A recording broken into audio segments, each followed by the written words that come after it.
저희 주일학교 시절만 해도 찬양대, 우리 콰이어들이 부를 수 있는 곡들이 그렇게 많지 않았습니다. 굉장히 소수의 곡들을 이렇게 번갈아 가면서 반복하면서 이렇게 불렀던 기억이 나는데요. 그러다 보니까 어렸을 때 그런 몇 개의 악보들을 암기해서 불러야 되는 그런 상황들이 많이 생기기도 했습니다. 그래서 지금까지도 옛날에 제가 어렸을 때 불렀던 그 찬양곡들이 지금도 많이 기억이 되는 그런 곡들이 있는데, 그 중에 하나가 이런 곡입니다. 한번 들어보시고 아시는 분들은 그렇게 한번 좀 따라해 보셔도 됩니다. 이런 곡입니다. 갈멜산에서 쌓은 번제물을 불로써 태워 응답하신 여호와여, 엘리야의 하나님은 나의 하나님. 엘리야의 빠밤 빠밤 이렇게 하는 곡들이 있습니다. 네, 이 곡은 들어보셔서 아시겠지만, 지금 가사를 대충 이렇게 들어보셔서 아시겠지만, 열왕기상 18장에 나오는 갈멜산 사건을 배경으로 하고 있습니다. 이런 갈멜산 사건 하면은 우리 기독교인들에게는 너무나 잘 알려진 유명한 스토리가 있죠. 어떤 일이 있었습니까? 아합 왕 시절에 아세라를 섬기는 선지자들, 바알신을 섬기는 선지자들 총 850명을 앞에 놓고 단 한 사람 엘리야가 그들과 대결을 하여서 누가 진정한 신인가 그것을 밝혀내는 그런 증거를 삼는 그런 결투를, 영적인 전쟁이 일어납니다. 그때 엘리야를 통하여서 하나님께서 이 갈멜산 제단에 불로 임하셔서 여호와 하나님만이 참된 신이시라는 것을 드러내는 놀라운 사건이 벌어집니다. 그 이후에 그 모든 선지자들, 거짓 선지자들, 바알 선지자들, 아세라 선지자들 섬기는 선지자들을 다 엘리야가 처단하는 그런 아주 놀라운 역사가 열왕기상 18장에 기록이 되어 있습니다.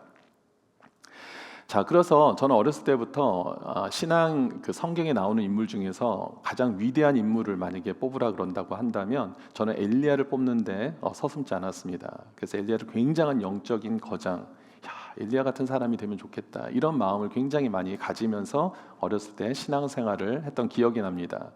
그런데 오늘 본문을 보니까 제가 지금까지 알았던, 어렸을 때 보았던, 생각했던, 기대했던 그 엘리야의 모습은 온데간데 없고 정말 초라하고 정말 보잘것없는 모습으로 놓여져 있는 엘리야를 발견하게 됩니다. 도대체 어떤 사건이 엘리야에게 이루어졌고, 또 그것을 통해서 하나님께서 우리에게 주시는 영적인 도전의 메시지는 무엇인지 우리가 좀 함께 살펴보도록 하겠습니다. 오늘 본문 1절 말씀을 한번 보시면 여기에 세 명의 등장인물이 나옵니다. 엘리야는 우리가 방금 설명을 드렸고, 아합은 그 당시 북이스라엘을 다스리던 7대 왕이었습니다. 그리고 한 사람이 더 등장하는데 누구입니까? 이세벨입니다. 이세벨은 누구일까요? 아합 왕의 아내입니다. 아합 왕의 아내인데 이 사람은 시돈 땅의 왕의 딸이었습니다. 그러니까 정략 결혼을 통하여서 북이스라엘의 왕후가 된 사람인데 굉장히 악한 사람이었습니다. 아합 왕도 북이스라엘 왕 중에서, 역대 왕 중에서 가장 악한 왕이었다면은 사실 그 영향을 준 인물 중에 한 사람이 이세벨입니다. 이세벨이 이 시돈 땅에 있었던 이방 모든 문화들, 우상 숭배하는 문화부터 시작해서 음란한 모든 문화들을 다 북이스라엘로 갖고 온 거예요. 그래서 왕후가 되면서부터 그 모든 악한 문화들을 퍼뜨리기 시작합니다. 그리고 하나님을 섬기는 선지자들을 막 죽이는 그런 아주 악한 일들을 행했던 사람이 바로 이세벨이었습니다. 그런데 1절을 보니까 아합 왕이 지금 방금 소개해드렸던 열왕기상 18장에서 있었던 모든 내용을 자신의 아내 이세벨에게 다 낱낱이 알려줍니다. 그리고 그 이야기를 들었던 이세벨이 어떻게 합니까? 2절을 보니까 자신의 사신을 엘리야에게 보내서 너는 내일 이맘때 내가 당장 죽여버릴 거야 라고 아주 굉장히 위협적인 그런 말을 전달하게 됩니다. 자, 여기까지는 우리가 충분히 있을 수 있는 일이라고 생각할 수 있는데, 이후에 이 이야기를 들은 엘리야의 반응이 굉장히 이례적이죠. 우리 3절을 보겠습니다. 어떻게 엘리야가 반응하는지 오늘 본문 3절 말씀 같이 읽습니다. 시작. 그가 이 형편을 보고 일어나 자기의 생명을 위해 도망하여 유대에 속한 브에셀바에 이르러 자기의 서한을 그곳에 머물게 하고. 자, 어떻게 합니까? 도망갈 길을 찾아서 떠나버립니다. 참 이해가 되지 않죠. 바로 전장의 18장만 해도 이 850명의 거짓 선지자들, 바알을 섬기는 자들, 아세라 그 신을 섬기는 그런 사람들 앞에서도 당당하고 담대했던 사람이 한 여인의 그 말 한마디에 완전히 모든 의욕을 상실하고 삶을 자포자기하는 모습을 보이고 있는 것입니다. 여기서 우리가 깨달을 수 있는 좋은 교훈이 있습니다. 사람은 아무리 영적으로 큰 경험을 한다고 하더라도 어느 순간에 무너질 수 있는 존재라는 겁니다. 하나님은 강하시지만 인간은 다 누구나 연약한 존재이기 때문에 그렇습니다. 아무리 우리가 보기에 굉장한 영적 거인같이 여겨졌던 엘리야도 그 이상의 어떤 사람, 일을 경험했던 사람이라 할지라도 사람이 무너지는 것은요 한순간이라는 겁니다. 사실 오늘 엘리야의 이 모습이요 저에게는 굉장한 좀 위로가 됩니다. 아, 엘리야 같은 사람도 이렇게 넘어지고 무너지고 실망할 수 있는 상황들이 될 수 있구나. 굉장히 저에게는 참 많은 위로가 되는 그런 성경의 한 예인데, 자, 오늘 이 말씀을 통해서 하나님께서 어떤 또 은혜를 우리에게 주시는지 살펴보겠습니다. 자, 이렇게 엘리야가 도망을 가게 되는데 북이스라엘의 이스르엘이라는 지역에서부터 출발해서 어디까지 도망을 가게 되냐면은 부엘세바라는 곳까지 가게 됩니다. 성경에서 종종 성경을 여러분들이 통독을 하시다 보면은 단에서 부엘세바까지라는 그런 표현을 좀 보시게 될 겁니다. 그것은 뭐냐면은 마치 대한민국을 이야기를 할 때 백두에서 한라까지 이런 표현이 있죠. 그런 것과 마찬가지 표현입니다. 이스라엘에게는 단이라는 지역이 가장 북이스라엘의 최북쪽에 있는 위치한 도시고, 부엘세바는 반대로 남유다의 가장 마지막에 거주하고 있는 도시이기 때문에 단에서 부엘세바까지라고 이야기를 합니다. 그러니까 지금 북이스라엘에 머물고 있었던 엘리야가 남쪽의 부엘세바까지 내려왔다는 얘기는 어떤 의미입니까? 북이스라엘에서 가장 아합 왕과 이세벨의 손에 미치지 못하는 남쪽 제일 마지막까지 도망을 왔다라는 그런 의미를 가지고 있죠. 자, 부엘세바까지 왔는데 그곳에서 자신의 사환을 내려놓고는 4절로 넘어가 보니까 자신의 하룻길을 더 광야로 들어가서 이 로뎀 나무라는 그 나무 아래 머물게 됩니다. 여러분, 로뎀이라는 이름을 들으면 어떠세요? 좀 이름이 이쁘지 않아요? 그래서 어떤 교회는 로뎀 교회라고 이름을 짓기도 하고, 또 각 교회 공동체 모임마다 뭐 다락방이라든지 어떤 선교회라든지 뭐 여러 가지 공동체 이름을 로뎀이라는 이름을 사용해서 많이 짓기도 합니다. 또 회사명을 로뎀으로 하는 경우도 있고. 그런데 오늘 사진을 하나 제가 보여드리면, 여러분, 로뎀이라는 나무는 사실 그 모습이 아름답지 않습니다. 그냥 저렇게 정말 아무 보잘것없는 저런 나무예요. 그래서 유대인들은 저런 나무를 가지를 잘라다가 빗자루로 사용할 정도의 그런 정도의 가치를 가지고 있는 나무가 로뎀 나무라는 겁니다. 그만큼 지금 엘리야의 상태가 매우 초라하고 보잘것없고 가치 없는 인생으로 떨어졌다라는 의미를 상징적으로 이 표현을 통해서 우리는 알 수가 있습니다. 자, 그리고 드디어 이제 이 로뎀 나무 아래 엘리야가 누우면서 자신의 심정을 토로하게 됩니다. 우리 4절 말씀을 보겠습니다. 4절 말씀을 보니까 엘리야가 이런 얘기를 하죠. 크게 두 가지 얘기를 합니다. 첫 번째는 여호와여 넉넉하오니. 자, 여호와의 넉넉하오니라는 그 영어 버전을 보니까 밑에 나와 있죠. I have had enough, Lord. 충분합니다. 나는 하나님께서 여태까지 나에게 맡겨주신 일들을 충분히 내가 할 만큼 다 했습니다. 나는 내가 할 수 있는 모든 것들을 넉넉하게 다 이제 했습니다. 그러니 두 번째 무엇을 얘기합니까? 지금 내 생명을 거두어 주옵소서. 쉽게 말해서 선지자직 사표서를 제출한 거예요. 하나님 앞에. 하나님, 저 선지자직 더 이상 못 해먹겠습니다. 사표 수리해 주십시오라고 떡하니 하나님 앞에 지금 내려놓은 거죠. 이런 하나님 입장에서 얼마나 좀 당황스럽겠습니까? 다른 사람도 아닌 엘리야가, 바로 전장에서 하나님의 그 놀라운 능력을 경험했던 엘리야가 하루 순간에 갑자기 어느 순간에 사표를 딱 내면서 나는 이제 못하겠습니다. 하나님, 저는 차라리 죽여주십시오라고 표현하는 모습을 보면서 얼마나 하나님 입장에서는 참 마음이 안타까우셨겠습니까? 근데 사실 이런 모습이 아까도 제가 말씀드렸지만 우리 안에 다 있다고요. 우리 인생 가운데 이렇게 하나님 앞에, 하나님, 나 정말 이제 못해 먹겠습니다. 이제 그냥 내 생명을 거두어 주시는 게 더 낫겠습니다. 이런 고백 한두 번쯤 안 해본 사람이 없지 않을까 저는 생각을 합니다. 교회 사역을 하는 가운데서도 많이 지치고 힘들고, 여러분의 생활 전선에서 나갔을 때도 이보다 더 어렵고 힘든 일들을 경험하지 않을까 생각합니다. 자, 이럴 때 오늘 우리가 집중해야 되는 부분은 무엇이냐면, 바로 이러한 엘리야를 하나님께서 어떻게 인도하셨는지를 우리가 좀 살펴보았으면 좋겠습니다. 그 하나님의 손길이, 왜냐하면 지금도 함께 하시기 때문에. 저는 이것을 하나님의 3T 회복 프로젝트라고 이름을 한번 붙여봤습니다. 왜냐하면 이 T로 시작하는 영어 단어, 오늘 본문에서 이 상황들을 제가 T로 시작하는 영어 단어 3단어를 사용해서 여러분들에게 좀 소개를 하려고 해요. 그래서 하나님의 3T 회복 프로젝트, 괜찮죠? 네, 한번 보겠습니다. 내용도 괜찮을 겁니다. 내용은 더 괜찮습니다. 예. 자, 첫 번째, 엘리야는 분명히 도망을 가서 하나님 내 생명을 좀 거두어 주십시오라고 얘기를 했는데, 하나님께서는요 그 엘리야를 꾸짖지도 않으시고 야단치지도 않으시고 책망하시지도 않으시고 비난하지도 않으시고 어떻게 하셨는가? 5절을 보겠습니다. 로뎀나무 아래 누워 자더니 천사가 어떻게 합니까? 그를 어루만져 주셨다. 자, 천사가 어루만져 주셨어요. 영어에 보니까 터치하셨다고 이렇게 기록이 되어 있습니다. 천사를 통해서 하나님이 터치하셨어요. 이 히브리어 나가으라는 단어가 있는데, 이 나가으라는 단어는 일반적으로 우리가 생각할 수 있는 것처럼 누군가를 접촉하는 의미를 가지고 있습니다. 그런데 이 나가흐라는 단어를 만약에 주어로 하나님이 쓰여지게 되면 어떤 해석이 가능하냐면 두 가지로 해석이 가능한데, 악인에게 하나님께서 터치했다, 나가으 하셨다 그러면은 그것은 그 대상에 대한 심판과 징계를 의미합니다.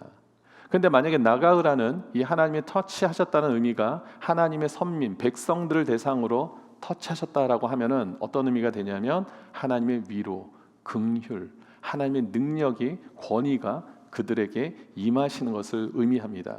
그러니까 지금 엘리야에게 하나님께서 터치하셨다, 이것은 어떤 의미겠습니까? 심판입니까? 징계입니까? 아니면 위로와 격려입니까?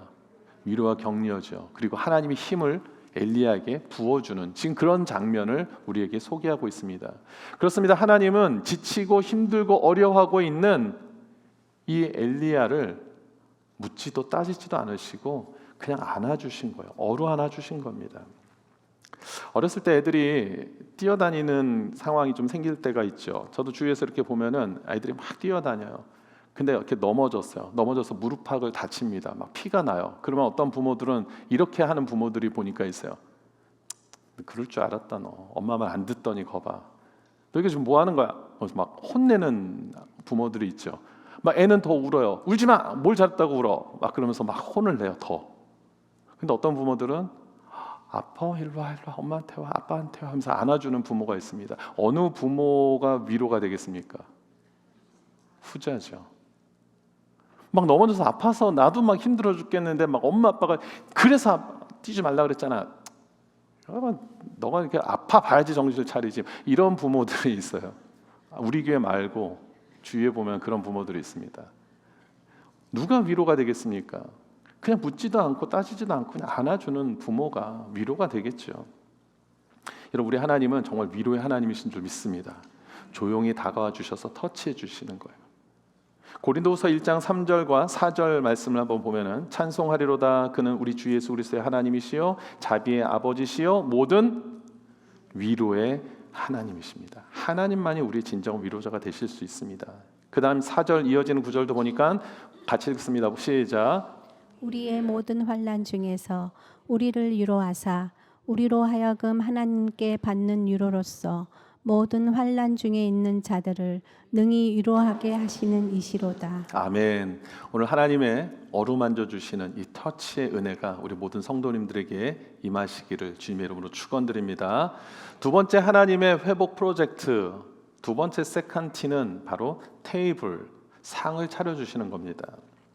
엘리야가 북이스라엘의 이스르엘이라는 도시에서 부엘세바까지 내려오는데 그 거리가 대충 한 8, 90마일 정도 된다고 합니다. 그러니까 우리가 이곳에서 애나임에서 아마 샌디에고 정도 뭐 정확하진 않더라도 그 정도 거리가 될 겁니다. 거기까지를 걸어갔으니 얼마나 심신이 지쳤겠습니까? 그리고 얼마나 배가 고프겠습니까? 허기졌고 지치고 피곤하고. 자, 그런 육신을 하나님께서 어떻게 하시느냐? 너 얘기 잘 들어봐 하면서 뭐 말씀 사경회를 했겠습니까? 무슨 뭐 교리를 얘기를 하셨겠습니까? 그렇지 않죠. 아까 5절을 우리가 읽었습니다마는 처음에 터치하시고 그 다음에 무엇을 하셨냐면은 먹이셨어요. 너 일로 와. 이거 좀 먹어. 일단 이거부터 먹고 얘기하자. 7절에 가서도 너 이거 좀 먹어. 그래야지 힘내서 또 일을 할 수 있잖아. 좀 일어나서 먹어봐. 하나님 계속해서 엘리야에게 상을 차려주시고 먹으라고 계속 권유하시는 것을 보게 됩니다. 여러분 금강산도 식후경이죠. 그렇죠? 하나님도 밥부터 먹이시는 하나님이세요. 일단 밥부터 먹이십니다.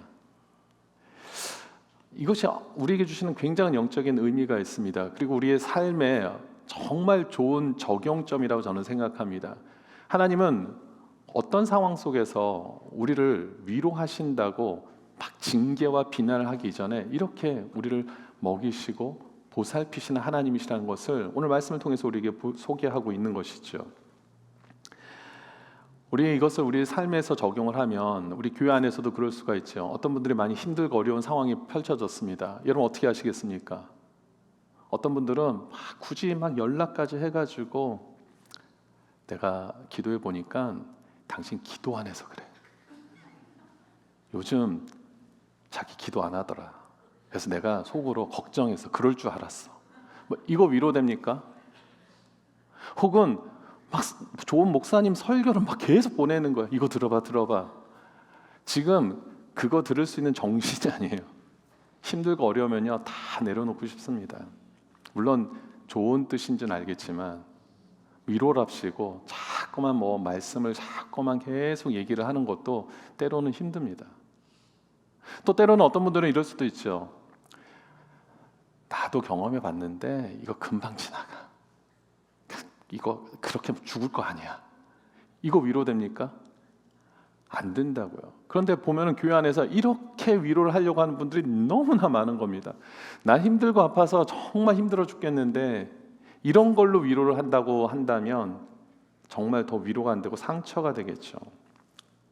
때로는 침묵이 더 큰 위로가 될 수 있습니다. 때로는 어떤 다른 겉면의 위로보다는요 그냥 밥 한 끼 잘 대접해서 맛있는 음식을 섬겨주는 걸로 그 사람이 힘을 얻고 위로가 될 수 있습니다. 그리고 그 뒤에 하나님 말씀으로 그들에게 권면할 수 있겠죠. 하나님은 하실 말씀이 왜 없으셨겠습니까? 누구보다도 엘리야에게 하실 말씀이 많은 분이 하나님이셨을 텐데 하나님은 즉각적으로 뭐라고 얘기하지 않으셨어요. 너 왜 그래? 이제 와서 막 이렇게 따지지 않으셨어요. 그래, 먹어. 일단 좀 먹고 좀 힘 좀 내자. 힘내고 좀 정신 추스리면 그때 가서 나랑 이야기하자. 그렇게 하면서 계속해서 달래고 보살펴 주시면서 엘리야를 위로하신 것을 보게 됩니다. 여러분 시편 23편 6절의 말씀을 보니까 하나님께서는 우리 원수의 목전에서 내게 상을 차려주신다. 원수의 목전에서도 테이블을 차려주신다. 음식을 우리에게 차려주신다라고 말씀하고 있죠. 하나님 그렇습니다. 우리의 그런 하나님이세요. 우리의 모든 것들 정말 우리의 정말 흠도 아시고 우리 잘못된 것 다 아시지만 그거부터 얘기하시는 것이 아니라 하나님 우리의 필요를 먼저 채워주시는 하나님이신 줄 믿습니다. 자, 이렇게 육체적으로 정신적으로 회복이 된 엘리야가 그 다음에 또 장소를 이동해서 호렙산까지 가게 됩니다. 그런데 이 호렙산이라는 곳은 보니까 이 브엘사바에서 이 호렙산까지는 한 200여 마일 됩니다. 그러니까 아까 처음에 이스라엘이라는 데서부터 브엘사바까지 온 거리보다도 2배가 넘는 거리를 지금 또 40주 40야를 계속해서 걸어서 이 호렙산까지 가는 모습을 보게 됩니다. 자, 호렙산은 성경학자들이 시내산과 호렙산을 같은 산으로 그렇게 많이 이야기를 하는데 그럼 호렙산과 시내산은 어떤 곳이었습니까? 모세가 사명을 받기 위해서 하나님으로부터 부름받은 장소죠. 불타는 떨기나무 가운데 임하셨던 하나님을 만난 장소. 그리고 이스라엘 백성들이 가나안 땅 들어가기 전에 하나님으로부터 계명을 받은 장소, 이제 하나님의 나라의 그런 주인공이 될 그런 이스라엘 백성들에게 하나님께서 율법을 알려주신 그 장소가 바로 시내산 호렙산이죠. 바로 그 영적인 어떻게 보면 성지 같은 곳으로 지금 엘리야가 들어가게 된 것입니다. 그리고 그 굴 앞에, 호렙산 굴 앞에 도달했을 때 어떤 일이 벌어집니까? 하나님이 함께하고 계신 거예요. 여러분, 하나님은 엘리야가 갈멜산에서 놀라운 경험을 할 때만 계신 것이 아니라 그가 도망해서 90여 마일 동안에 브엘사바까지 오는 그 기간 동안에도 하나님은 함께 하신 줄 믿습니다. 그리고 그곳에서 하루를 더 건너가서 광야 더 깊은 곳에 가서 로뎀나무 밑에서 그렇게 지쳐 있을 때도 하나님은 함께 하셨습니다. 그리고 다시 호렙산까지 그 장장 200여 마일 동안의 그 긴 여정을 걸어오는 동안에도 하나님은 함께 하셨어요. 하나님 어느 곳에서든지 함께 하시는 하나님이신 줄 믿습니다. 그 하나님께서 이번에는 어떻게 하시느냐? 마지막 회복 프로젝트 세 번째입니다. 자, 어떤 말씀이냐면 열왕기상 19장 11절과 12절 말씀을 한번 보겠습니다. 같이 한번 읽어볼게요. 시작. 여호와께서 가라사대 너는 나가서 여호와의 앞에서 산에 섰으라 하시더니 여호와께서 지나가시는데 여호와의 앞에 크고 강한 바람이 산을 가르고 바위를 부수나 바람 가운데 여호와께서 계시지 아니하며 바람 후에 지진이 있으나 지진 가운데도 여호와께서 계시지 아니하며 12절 또 지진 후에 불이 있으나 불 가운데에도 여호와께서 계시지 아니하더니. 자, 여기까지 보겠습니다. 자, 지금 엘리야는 하나님을 어떻게 느끼기를 원했는지를 사실 간접적으로 보여주고 있습니다. 팩트를 얘기한 것 같지만 사실 어떻게 보면 엘리야의 마음과 같은 것이죠. 하나님께서 이렇게 좀 강력하게 역사해 주길 원하신 그런 마음을 아마 갖고 있었을 겁니다. 사실 저 같아도 그렇습니다. 영적으로 침체되고 번아웃이 되었을 때는 하나님께서 나에게 어떻게 임하시길 원하시냐면 좀 더 강력한 하나님을 나타내기를 원하세요. 좀 카운터 펀치 한 방으로 팍 모든 것들을 다 해결해 주는 그런 하나님을 만나기를 원하시는데 엘리야도 지금 그런 마음을 가졌던 것 같습니다. 그런데 하나님이 어떻게 임하십니까? 불 후에 세미한 소리로, 굉장히 젠틀한, 영어 버전을 보니까 gentle whisper, 굉장히 잔잔하고 아주 점잖고 사랑스럽게 조용히 속삭이듯이 하나님이 다가오셨다라는 것입니다. 여기서 굉장한 영적 큰 의미가 있습니다. 우리는 항상 늘 큰 하나님의 역사, 기적, 그걸 통해서만 내가 하나님을 느낀다라고 생각하지만 사실 그것이 아니라 하나님은 잔잔한 음성 속에서 우리 삶에 조용히 스며드셔서 우리에게 말씀하시고 권면하시고 위로하시는 줄 믿습니다.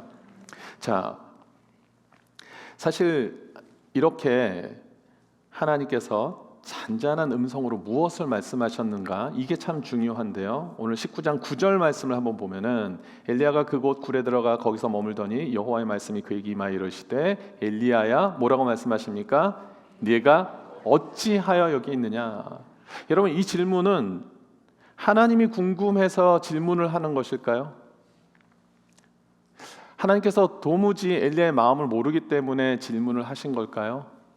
그렇지 않습니다. 사실 하나님께서 우리들에게 질문을 하시는 것은요, 이 질문을 통해서 하나님의 궁금증을 채우기 위한 질문이 아니라 이 질문을 듣는 우리 성도들이 이 질문을 통해서 자신을 좀 점검하고 되돌아보는 가운데 하나님의 뜻을 발견하게 하시기 위함이라는 것입니다.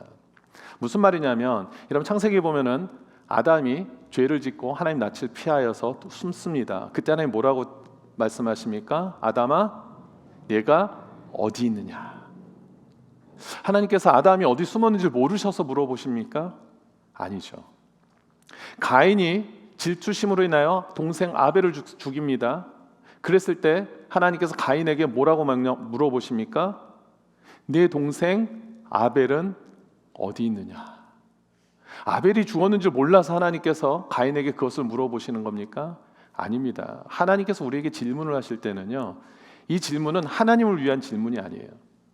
그 질문을 듣는 우리 인간들이 그 질문을 통하여서 답을 생각하는 가운데 그 가운데 하나님의 뜻을 발견하기 위한, 스스로 하나님께서 주시는 답을 찾게 하시기 위한 질문인 줄 믿습니다. 지금 엘리야에게 그걸 물어보는 거예요. 내가 어찌하여 여기 있느냐. 사실 엘리야는 하는 일이 무엇입니까? 선지자잖아요. 선지자로서 하나님 맡기신 일들이 있는데 왜 너가 스스로 그 일들을 못한다고 이야기를 하고 죽겠다라고 얘기를 하냐는 것이죠. 하나님만이 나의 구세주라는 그 엘리야 이름 자체가 그 뜻인데 어떻게 하나님을 떠나서 이세벨의 그 이야기 한마디에 이렇게 너가 무너질 수 있느냐. 지금 너의 정체성을 다시 한번 생각해봐 라고 주님께서 주시는 질문이라는 겁니다. 사실 엘리야는 열심히 일을 했죠. 누구보다도 어느 선지자보다도 하나님의 놀라운 일들을 경험도 했고 그 일들을 감당했던 사람입니다. 그런데 어느 한순간 자신을 돌아보니까 하나님이 빠졌어요. 그 일 가운데 하나님을 기억하지 못하는 겁니다. 이세벨이라는 강력한 그런 여인의 말 한마디에 하나님을 잊어버린 거예요. 그러니까 그런 영적인 거장도 순식간에 넘어갈 수 있다는 겁니다. 사람을 보면은 두렵고 떨릴 수밖에 없지만 하나님을 볼 때 비로소 회복이 되는 줄 믿습니다. 지금 하나님이 그것을 이야기하고 계시는 거예요. 이렇게 정말 두려움에 떨게 되니까 올바른 판단을 내리지 못하고 있는 것이죠. 자, 그러면서 엘리야가 이제는 이런 얘기를 합니다. 이 질문을 받은 엘리야가 뭐라고 대답을 하냐면 19장 10절입니다.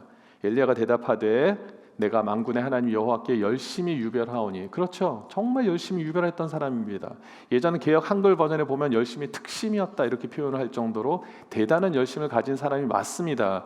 그런데 이는 이스라엘 자손이 주의 언약을 버리고 주의 제단을 헐며 칼로 주의 선지자를 죽였음이오며 오직 나만 남았거늘 그들이 내 생명을 찾아 빼앗으려 하나이다. 이게 무슨 말입니까? 자기는 그렇게 열심히 했는데 결과가 사실 좋지 않았습니다. 그리고 내 주위에도 보니까 다 선지자들은 죽고 나를 도와줄 사람도 아무도 없습니다. 나 홀로서 도대체 무엇을 하라는 얘기입니까 하면서 하나님께 항의하는 그런 지금 이야기를 하고 있습니다. 여기에 하나님이 없는 거잖아요. 지난 18장에서 나타났던 갈멜산의 역사는 누구 사람을 의지해서 그런 역사가 일어난 것입니까? 아니잖아요. 하나님을 전적으로 의지했을 때 나타난 결과물이었는데 엘리야가 순간 겁에 들리니까 그 하나님을 놓치게 된 것입니다. 올바른 판단을 할 수가 없었던 거죠. 그래서 하나님께서 이제 엘리야의 그 이야기를 들으시면서 하나하나 조목조목 그의 잘못된 생각들을 고쳐나가기 시작합니다. 첫 번째 뭐를 말씀하시냐면 5절을 보겠습니다. 15절 여호와께서 저에게 이르시되 너는 내 길을 돌이켜 광야로 말미암아 다메섹에 가서 이르거든 누구에게 하사엘에게 무엇을 합니까? 기름을 부어 왕이 되게 하라는 겁니다. 너에게 아직 사명이 있어. 엘리야가 그랬잖아요. 나는 할 만큼 다 했습니다. 하나님, 난 여태까지 너무나 열심히 살았습니다. 이제 좀 그만하고 싶습니다. 죽여주십시오라고 얘기를 하지만 하나님은 뭐라고 얘기를 하냐면 너에게는 아직 사명이 있어. 너가 할 일이 있어. 내가 아직 너에게 할 일이 있다는데 왜 너가 마음대로 할 일이 끝났다라고 얘기할 수가 있지? 지금 그 얘기하고 계시는 겁니다. 우리도 마찬가지입니다. 나는 다 끝났다라고 할지 모르지만 하나님이 끝났다고 하기 전까지는 끝난 것이 아니라는 사실을 여러분 기억하시기 바랍니다. 하나님 지금 엘리야에게 그걸 이야기를 하고 있어요. 16절에도 보니까 너는 또 님시의 아들 예후에게 기름을 부어 이스라엘 왕이 되게 하고 아까는 아람 왕을 세웠다라면 지금은 이스라엘 왕을 세우고 또 아벨 무훌의 사밧의 아들 엘리사에게 기름을 부으라는 겁니다. 너를 대신해서 선지자가 되게 하라. 너 후계자도 양성해야 되고 지금 할 일이 너무 많어. 너 이거 놔두고 너가 지금 선지자직을 못하겠다는 게 말이 되니? 지금 주님이 그렇게 얘기를 하고 계시죠. 이런 영적 침체기를 혹시 여러분들 가운데 겪고 있는 분들이 계신다면 나는 이제 그만 뭔가 해야겠구나, 아무것도 아니구나 이런 분들이 계신다면 오늘 하나님께서 여러분들에게 갖고 계시는 그 비전을 볼 수 있는 영의 눈이 열리게 되길 주님 이름으로 축원드립니다. 여러분 빅터 플랭클이라는 분이 쓰신 죽음의 수용소라는 책이 있습니다. 죽음의 수용소에서라는 책이 있는데 이것은 독일의 아우슈비츠 수용소에서 끝까지 살아남은 사람들의 이야기를 다루고 있는 책입니다. 근데 이 책에 보면은 어떤 사람들이 끝까지 살아남았는가 그런 내용이 좀 언급되어지는데 물론 수용소에서 처형을 당한 사람들은 어쩔 수 없지만 그 외 사람들 중에 누가 끝까지 살아남았는가를 이렇게 한번 조사를 해보니까 어떤 결론이 났냐면은 건강하고 튼튼한 사람이 아니라 자기가 살아야 될 이유를 확실하게 갖고 있는 사람들은 살아남았다는 겁니다. 이게 굉장한 단순한 진리인 것 같은데, 단순한 팩트인 것 같은데 여기 엄청난 그런 내용이 포함되어 있는 것이죠. 내가 살아야 될 분명한 이유, 존재해야 될 목적이 있는 자들은 끝까지 그 생명을 이어간다라는 겁니다. 하나님의 뜻이 바로 이런 겁니다. 우리에게 맡기신, 저와 여러분들의 맡기신 그 일들을 완전히 감당할 때까지 하나님은 여러분들을 지키시고 보호하실 줄 믿습니다. 그것을 깨닫게 하시는 거예요. 여러분 가운데 그것을 잃어버리셨습니까? 나는 더 이상 하나님의 일을 할 것이 없다고 생각하는 분들이 계십니까? 하나님 앞에서 나는 아무것도 아니라고 생각하는 분들이 계십니까? 오늘 하나님께서 여러분들에게 다시 한번 그 마음속에 하나님의 일이 아직 여러분들에게 남아있고 주어졌고 그것을 완수해야 될 사람이라는 그런 하나님의 음성을 여러분들에게 들려주시기를 주님의 이름으로 축원드립니다. 그러면 다시 회복되어지는 거예요. 그 뜻, 하나님의 비전을 발견하면 일어나게 되는 것입니다. 그리고 엘리야가 뭐라고 얘기합니까? 나는 혼자 남았다라고 얘기하지만 하나님께서 그 생각도 바꿔주시는 거예요. 아니야, 내가 남겨놓은 7천 명의 사람들이 있잖아. 지금 너가 비록 그 사람들을 눈으로 보진 못했지만 나는 분명히 이 땅 가운데 7천 명의 사람들 남겨놓았어. 너가 분명히 그것을 기억했으면 좋겠어라고 주님이 말씀하시는 거예요. 사실 우리는 홀로 남겨졌다라는 생각을 들으면 참 많이 마음이 힘듭니다. 나 혼자 이렇게 살아가는 거 아니야? 다른 사람들은 세상에 막 방법대로 잘 먹고 잘 살고 그 방법들을 취했더니 더 오히려 성공하는 것처럼 보이는데 나만 믿음 생활하면서 그냥 이런 모습으로 살아가는 것 아니야? 굉장히 두려움에 봉착할 수 있습니다. 그런데 자기 편이 없다고 생각할 때 바로 그때 하나님께서 무엇을 보여주시냐면 하나님께서 준비하신 그 수많은 하나님의 사람들을 여러분들에게 보여주시고 붙여주실 줄 믿습니다. 사실 엘리야만 아니라 모세도요, 보니까 자기 생명을 거둬달라고 하나님 앞에 기도한 적이 있었습니다. 근데 언제 그랬냐 봤더니 모세가 가만 보니까 자기가 그렇게 목숨을 다해서 이 200만의 이스라엘 백성들을 이끌고 출애굽을 하고 막 그렇게 광야에서 살아가고 있는데 보니까 자신의 편이 없는 거예요. 그렇게 열심히 하나님을 위해서 충성하고 백성들을 사랑으로 돌봤는데도 불구하고 어떤 문제만 생기면은 다들 그냥 모세만 죽이려고 덤벼드는 그 모습들을 보면서 지친 거예요. 그래서 모세도 하나님 앞에 죽여달라는, 생명을 거둬달라는 기도를 드립니다. 내 편이 하나도 없습니다. 그럴 때 하나님께서 이렇게 말씀하세요. 민수기 11장 17절인데 내가 강림하여 거기서 너와 말하고 네게 임한 영을 그들에게도 임하게 하리니 그들이 너와 함께 백성의 짐을 담당하고 너 혼자 담당하지 아니하리라. 하나님은 우리의 외로운 마음들을 아십니다. 누구보다도 잘 아십니다. 그래서 함께 동역할 사람들을 붙여주세요. 여러분, 그 사람들이 여러분들의 옆에 지금 계실 수 있어요. 물론 그 옆에 계신 분들이 이세벨일 수도 있지만 반대로 여러분들을 돕는 7천 명 중에 한 사람이 될 수 있습니다. 중요한 것은 하나님께서는 결코 여러분들을 포기하지 않으십니다. 버리지 아니하십니다. 교회 생활을 하다 보면은 또 직장 생활을 하다 보면 정말 여러분들을 힘들게 하는 사람들이 분명히 있습니다. 나만 왕따가 당한 것 같은 그런 상황들이 펼쳐질 수도 있습니다. 근데 그 사람들이 전부가 아닙니다. 내 눈에 보이지 않는다 그래서 나를 괴롭히는 사람만 이 세상에 왁을 하구나라고 생각할 수 없다라는 겁니다. 비록 내 눈에 보이지 않지만, 엘리야 눈에 보이지 않았지만 하나님이 준비하신 7천 명의 영적인 군사들이 있었던 것처럼 오늘 내 눈에 보이지 않지만 하나님께서 나를 통하여서 함께 나를 도와주고 나를 조력하여서 하나님의 일을 이끌어갈 그런 믿음의 사람들을 준비하고 계신 줄 믿습니다. 그것을 우리가 발견할 수 있게 되는 오늘 귀한 시간이 되었으면 좋겠습니다. 이제 말씀을 정리하겠습니다. 여러분, 엘리야가 분명히 영적인 번아웃을 경험합니다. 영적인 침체를 경험합니다. 또 우리도 마찬가지로 신앙생활을 하다 보면 영적으로 지칠 때가 있습니다. 침체될 때가 있습니다. 번아웃 될 수가 있습니다. 그러면 누구 잘못입니까? 사람들은 어떤 영적으로 뭔가 침체가 될 때 그 사람의 어떤 문제를 바라봅니다. 어떤 이유 때문에 저 사람은 저렇게 됐을 거야. 근데 그게 아니라 영적인 침체는 언제라도 우리한테 찾아옵니다. 엘리야가 무슨 잘못을 했습니까?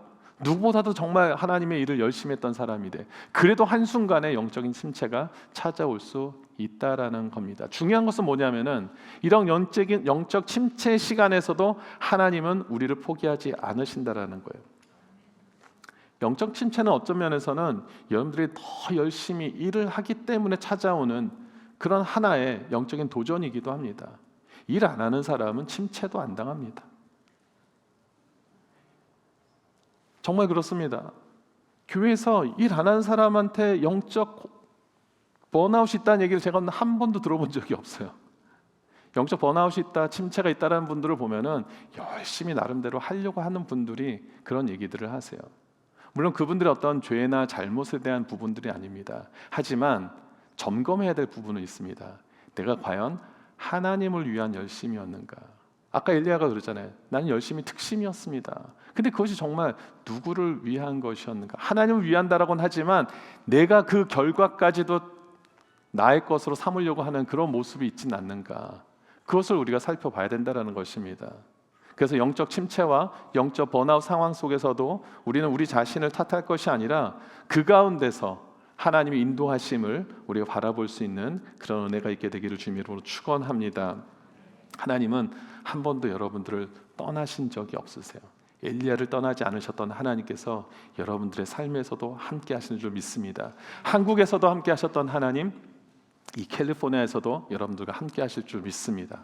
그리고 앞으로도 여러분들이 어느 곳에 가든지 로뎀나무 밑에 여러분들이 거하실 때도 하나님은 함께 하실 것입니다. 힘들고 어려워서 좀 하나님 나 내려놓고 싶습니다, 잠시 포기하고 싶습니다, 타임아웃 하고 싶습니다 라고 하시는 그 순간에도 하나님은 여러분들을 야단치지 않으시고 오히려 감싸 안아주시고 여러분들 터치하여 주시고 여러분들 위해서 테이블을 차려주시고 밥상을 차려주셔서 먹이시고 그리고 여러분 잔잔한 음성으로 세미한 음성으로 토크하시고 그러므로 여러분들에게 다시 한번 일어날 힘을 부어주실 줄 믿습니다. 우리 세 가지 3T 하나님의 회복 프로젝트 첫 번째 뭐였습니까? 터치. 하나님 안아주시는 거예요. 우리 그런 의미에서 우리 전호자분한테 한번 이렇게 터치 한번 해주셨으면 좋겠습니다. 부부끼리는 이성도 터치하시지만 부부가 아니면 우리 하나님이 당신을 사랑하십니다. 두 번째 뭐였습니까? 테이블. 하나님께서 맛있는 음식으로 우리를 초대하시는 거예요. 우리 옆에 분들에게 제가 밥 사드릴게요. 한번 얘기해 보세요. 책임지셔야 돼요. 말씀하신 거. 부부끼리 하시면 제일 수준이 맞으신 거고. 마지막 세 번째 뭡니까? 톡. 잔잔한 음성으로. 그냥 막 톡이 아니라 세미한 음성으로. 막 야단치는 톡 말고 정말 따뜻하게 아주 귓속말로 사랑스럽게 여러분 그렇게 할 때 우린 다시 한번 영적으로 회복되어지고 그 뒤에 하나님께서 엘리야를 통해서 또 얼마나 많은 일들을 또 해가십니까? 그런 모든 일들을 감당하시는 우리 사랑하는 모든 성도님들 되시기를 주님의 이름으로 축원드립니다. 한번 저를 따라서 믿음으로 고백해야겠습니다. 한번 저를 따라해 보겠습니다. 내가 끝이라 여기는 자리에서 하나님은 다시 시작하십니다. 아멘이십니까? 다시 한번요. 내가 끝이라 여기는 그 자리에서 하나님은 나를 다시 시작시키실 것입니다. 아멘. 그것이 브엘세바이든 로뎀나무이든 호렙산이든 여러분들이 끝이라고 절망이라고 생각하는 바로 그 시간에 하나님은 다시 새롭게 여러분들을 출발시키실 줄 믿습니다. 아멘.